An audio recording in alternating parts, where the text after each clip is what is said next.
కోర్సులు అత్యుత్తమ అవకాశాలు మీ భవిష్యత్తుకు బలమైన పునాది జేబీఐటీలో బీటెక్ తో సాధ్యం. అడ్మిషన్ల కోసం సంప్రదించండి. మెగా డిఎస్సీలో అక్రమాలు జరిగాయంటూ అనంతపురం జిల్లా జాయింట్ కలెక్టర్ని కలిసిన వినతిపత్రం ఇచ్చారు వైసీపీ నేతలు. అక్రమాలకు సంబంధించి ఆడియోలు, వీడియోలు ఉన్నాయంటూ ఆధారాలు సమర్పించారు. ఒక్కో పోస్టుని 15 లక్షల నుంచి 20 లక్షలకు అమ్ముకున్నారని నేతలు ఆరోపించారు. విద్యాశాఖలో ఉన్నత స్థాయి ఉద్యోగులు బేరసారాలు చేశారంటున్న వైసీపీ నేతలు విద్యాశాఖ మంత్రి నారా లోకేష్ మంత్రి పదవికి రాజీనామా చేయాలని డిమాండ్ చేశారు. డిఎస్సీలో జరిగిన స్కామ్పై సీబీఐ విచారణ జరిపించాలని, మెగా డిఎస్సీని కూటమి ప్రభుత్వం దగా డిఎస్సీ చేసిందని విమర్శించారు.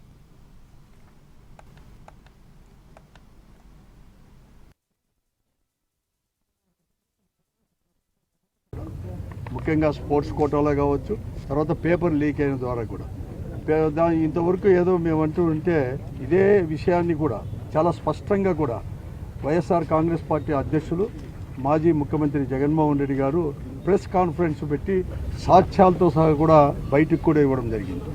అదే ఆయనతో పాటు కూడా ఎవరైతే మెగా డిఎస్సి పరీక్షలు రాశారో కొంతమంది నిరుద్యోగులు కూడా ఎలా వారికి కూడా అన్యాయం జరిగింది అని కూడా చాలా స్పష్టంగా కూడా సాక్ష్యాలతో కూడా చెప్పడం కూడా జరిగింది. కానీ అదంతా కూడా వాస్తవాలను గ్రహించుకోకుండా ఈరోజు నారా లోకేష్ గారు కానీ లేకపోతే ప్రభుత్వంలో ఉండే పెద్దలు కూడా ఇదంతా కూడా తర్వాత బయటికి డైవర్షన్ ఆఫ్ పాలిటిక్స్లో భాగంగా కూడా అనేక రకాలు కూడా చేస్తూ, ముఖ్యంగా నారా లోకేష్ గారు అయితే ఏదో ఉత్తర కుమార్ ప్రగల్భాలు కూడా పలుకుతూ రండి కావాలంటే చర్చకి రండి కూడా అంటున్నారు. మేము సాక్ష్యాలతో ఇస్తున్నాం. అందుకోసమే